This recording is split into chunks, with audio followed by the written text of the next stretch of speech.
Happy Republic day. मैं doctor Adarsh Kumar आप सबको गणतंत्र दिवस की ढेर सारी शुभकामनाएं देता हूं।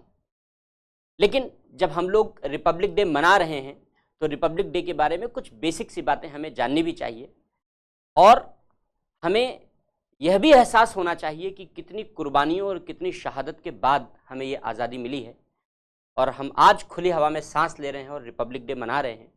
तो हमें अपनी इस आज़ादी को अक्षुण्ण तो बनाए रखना ही है, लेकिन उन कुर्बानियों को, उन त्याग और बलिदान को अपने हृदय में संजोए रखते हुए और जिन उच्च आदर्शों के लिए उन्होंने इतने बड़े बड़े त्याग और बलिदान किए, उन उच्च आदर्शों और त्याग को भी हृदय में संजोए रखते हुए हमें इस रिपब्लिक डे को सेलिब्रेट करना चाहिए, मनाना चाहिए। तो इन बातों को ध्यान में रखते हुए ही हमें ऐसे राष्ट्रीय पर्व, चाहे वो इंडिपेंडेंस डे हो, चाहे वो रिपब्लिक डे हो, हमें सेलिब्रेट करना चाहिए। हालांकि हम सब जानते हैं 15 अगस्त आज़ादी का दिन है, इंडिपेंडेंस डे है, और 26 जनवरी ये रिपब्लिक डे है, यानी संविधान लागू होने का दिन है। कॉन्स्टिट्यूशन हमारा 26 नवंबर 1949 को ही बनके तैयार हो गया था, लेकिन 2 महीने हमने लेट इसीलिए किया कॉन्स्टिट्यूशन को लागू करने में। 2 महीने बाद कॉन्स्टिट्यूशन लागू करने की तारीख इसीलिए तय की गई क्योंकि हम ऐसी ही भावनाओं का सम्मान करना चाहते थे, ऐसी ही भावनाओं का आदर करना चाहते थे। स्वतंत्रता आंदोलन की लड़ाई के दौरान 26 जनवरी 1930 को पहली बार पूर्ण स्वराज्य का लक्ष्य घोषित किया गया। इंडियन नेशनल कांग्रेस के अधिवेशन में हमारे स्वतंत्रता आंदोलनकारियों ने पूर्ण स्वराज्य का लक्ष्य घोषित किया कि हमें पूरी आज़ादी से कम कुछ भी नहीं चाहिए। अब उसके ऐतिहासिक बैकग्राउंड में बहुत ज़्यादा नहीं ले जाएंगे, बहुत लंबा डिस्कशन हो जाएगा।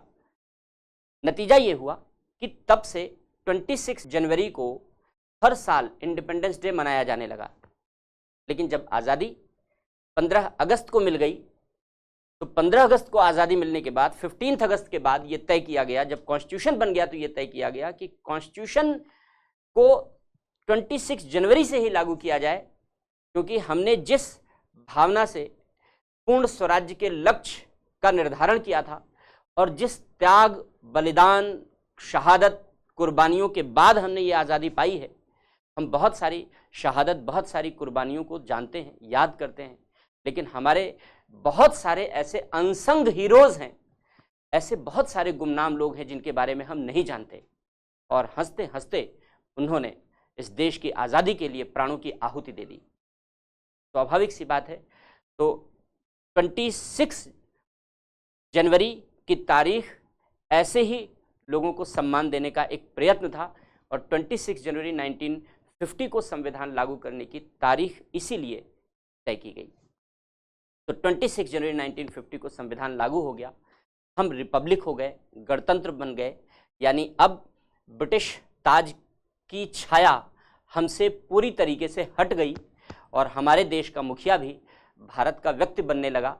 भारत का ही व्यक्ति चुनकर, निर्वाचित होकर राष्ट्रपति बन सकता है, और इसी बात को हम लोग गणतंत्र दिवस के रूप में, रिपब्लिक डे के रूप में सेलिब्रेट करते हैं। अब रिपब्लिक डे का ये सेलिब्रेशन हम लोग धूमधाम से करते हैं, सारे राष्ट्रीय पर्व हम लोग धूमधाम से मनाते हैं। अब 23 जनवरी से रिपब्लिक डे का सेलिब्रेशन शुरू हो जाता है और 29 जनवरी तक चलता है, जब बीटिंग द रिट्रीट का आयोजन होता है।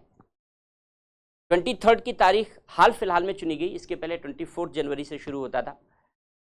23 की तारीख इसलिए चुन ली गई क्योंकि यह सुभाष चंद्र बोस का जन्मदिन है, और ये बहुत अच्छा डिसीजन है कि सुभाष चंद्र बोस के जन्मदिन से रिपब्लिक डे की शुरुआत करने का निर्णय लिया गया, क्योंकि जब पूर्ण स्वराज्य का लक्ष्य रखा गया था 26 जनवरी 1930 का, तो उसमें सबसे अग्रणी नेताओं में सुभाष चंद्र बोस और नेहरू जी ही थे।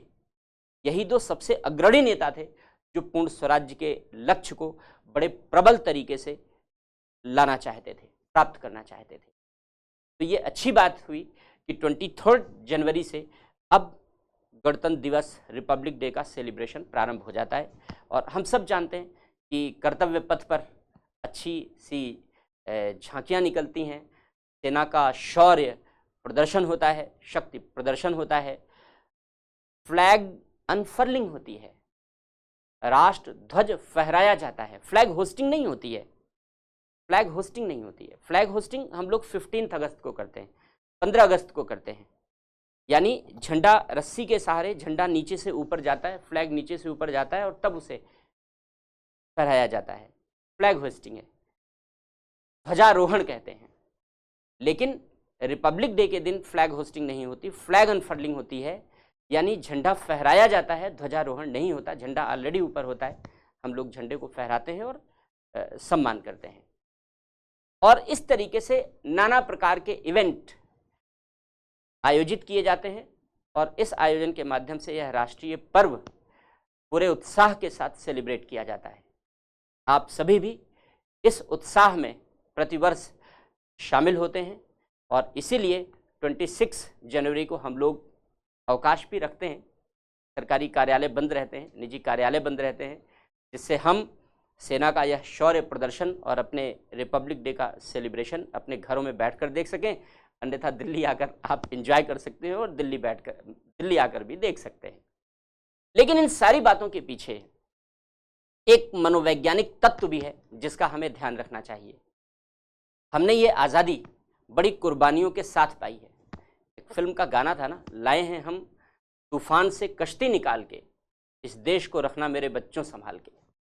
इस आज़ादी को बड़ी कुर्बानियों और बड़ी शहादत के बाद पाया गया है। आप आत्ममंथन कीजिए, आप चिंतन कीजिए कि क्या उन शहादत और कुर्बानियों का हम उसी प्रकार सम्मान करते हैं? शायद सब नहीं करते। आज नाना प्रकार की विद्वेष, नाना प्रकार की भेदभाव युक्त समस्याएं समाज में तेजी से बढ़ती जा रही हैं और इन समस्याओं के कारण हमारा जो भ्रातृत्व है, भाईचारा है, ये समाज में दूषित होता चला जा रहा है। जबकि स्वतंत्रता आंदोलन की लड़ाई के दौरान किसी ने ये नहीं देखा कि कौन हिंदू है, कौन मुस्लिम है, कौन सिख है, कौन तमिलनाडु का रहने वाला है, कौन जम्मू कश्मीर का रहने वाला है, कौन गुजरात का रहने वाला है, कौन बिहार का रहने वाला है।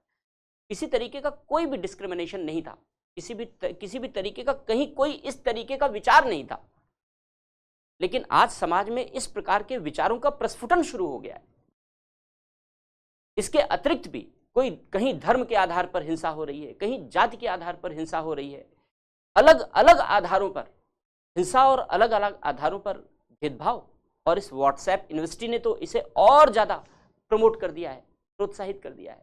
चिंतन करो, सोचो किस दिशा में ले जा रहे हो इस समाज को, किस दिशा में ले जा रहे हो इस राष्ट्र को। इसलिए जागरूक बनो। कुछ क्षुद्र धर्म के नेताओं, कुछ क्षुद्र जाति आधारित नेताओं, कुछ क्षुद्र राजनेताओं के संकीर्ण स्वार्थों को पूरा करने के लिए इस पूरे देश की गरिमा और इस पूरे देश की आन बान और पूरे देश की एकता और अखंडता के साथ खिलवाड़ नहीं होने देना चाहिए। हमें यह ध्यान में रखना चाहिए। स्वतंत्रता आंदोलन के दौरान जिन उच्च आदर्शों को ध्यान में रख करके स्वतंत्रता आंदोलन की लड़ाई लड़ी गई है, हमने स्वतंत्रता का बीज बोया है, स्वतंत्रता का वृक्ष उगाया है। इसे अक्षुण्ण रखने की जिम्मेदारी अब हमारे कंधों पर है। इसलिए हमें सकारात्मक चिंतन अपनाना चाहिए, हमें उदात्त चिंतन की भावना अपनाना चाहिए। और केवल हमें नहीं, हम सभी को, हमारी शिक्षण संस्थाओं, सबसे बड़ी जिम्मेदारी शिक्षण संस्थाओं और परिवार की है, जो शायद अपनी जिम्मेदारियों से मुख मोड़ती जा रही हैं, क्योंकि शिक्षा केवल एक व्यवसाय मात्र बनकर रह गया। इसलिए शिक्षण संस्थानों का मुख्य उद्देश्य बच्चों के चरित्र का निर्माण होना चाहिए। वो चरित्र का निर्माण नेपथ्य में चला गया। अब शिक्षण संस्थाओं का मुख्य उद्देश्य आर्किमिडीज के सिद्धांत रटवाना है, बोधायन के बजाय पाइथागोरस की थ्योरम रटवानी है। शिक्षण संस्थाओं का यह उद्देश्य नहीं है, बच्चा अपनी मेहनत से रट लेगा। शिक्षण संस्थाओं का उद्देश्य है चरित्र का निर्माण करना। परिवार और समाज का उद्देश्य है कि आने वाली पीढ़ी यानी बच्चों के लिए चरित्र का निर्माण करना। किंतु दुर्भाग्यपूर्ण तथ्य है कि शायद इस दिशा से भटकाव प्रारंभ हो चुका है। इसलिए हमें फिर से सचेत होकर इस दिशा में चिंतन करना होगा। और आओ चिंतन करें, मंथन करें, मनन करें। ये राष्ट्रीय पर्व, चाहे वो 15 अगस्त हो, चाहे आज 26 जनवरी का दिन है, ये इसी प्रकार के चिंतन का दिन है कि हम सब फिर से एकता अखंडता, एकजुटता, भ्रातृत्व की भावना में बंधने का संकल्प लें। इसी संकल्प के साथ आपको फिर से happy Republic day. Thank you.